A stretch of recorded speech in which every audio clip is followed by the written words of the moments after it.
These are some of the reasons why I think people don't make a ton of salads at home and what to do about it. 1. You're more of a sandwich head. A bowl full of plants just doesn't satisfy your carbo-craving palate. Enter panzanella, a salad that stars chunks of toasted stale bread that soaks up a dressing and makes for a satisfying salad.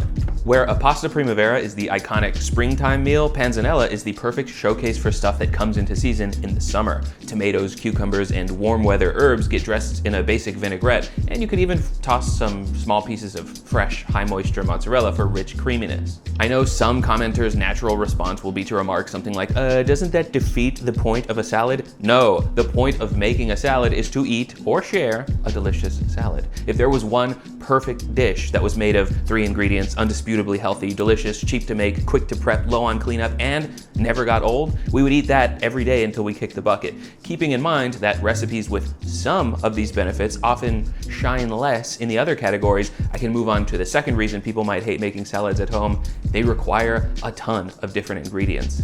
This is a valid complaint. You could make a delicious steak with nothing but salt, pepper, and steak. But since munching on a carrot isn't as exciting, a lot of salads rely on a robust pastiche of ingredients for complexity. To this, I say focus instead on making one flavorful dressing. Shake this soy sauce vinaigrette together in a jar and keep it in the fridge for a couple weeks, just waiting for an opportunity to make the world's easiest salad.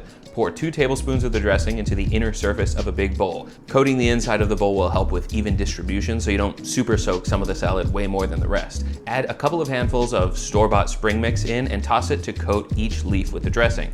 If you like a little spice, garnish with a sprinkling of gochugaru, a lovely Korean chili flake. This is a delicious, simple salad that's easy to crave, but I know that a fluffy bowl of greens isn't incredibly enjoyable for those who crave density. Taking big bites of, say, a shooter sandwich makes for an eating experience that fills the whole mouth. I expect the low density of certain foods to be a niche complaint, but if you know what I'm talking about, go for a salad recipe that you could eat with a spoon. Look at the texture of tabbouleh. If you start with a small grain like bulgur wheat, quinoa, or couscous, then chop the vegetables small enough to match, it'll yield a bite of food that doesn't feel like it's 99% air. This whole lecture is more about getting you into making salads at home than it is about detailing exact recipes, so I've gathered a ton that look good to me and linked them down in the description.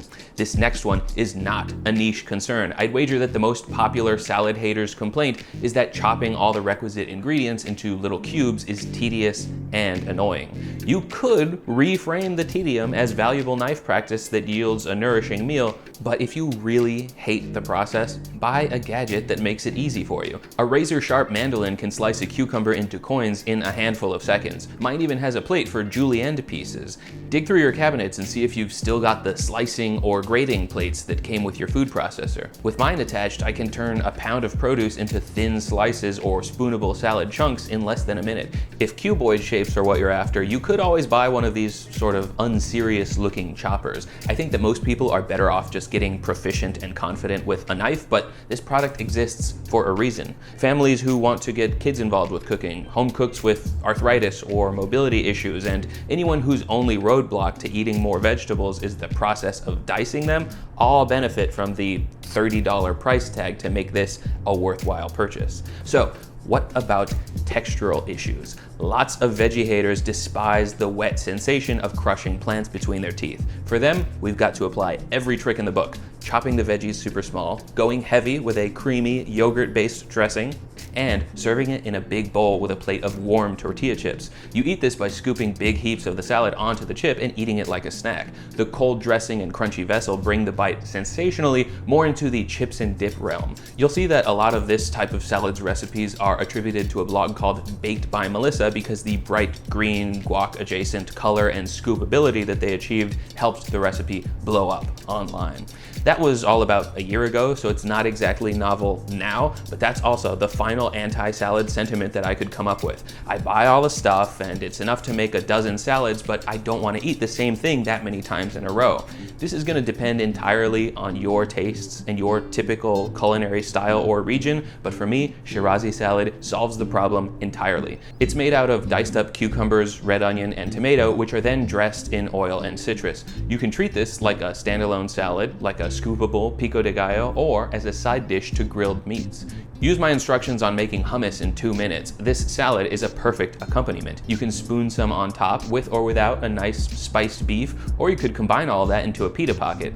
If you find your hunger for Mediterranean or Persian dishes waning, pivot the whole salad back into a panzanella using those undressed cucumber, onion, and tomato cubes alongside some stale bread.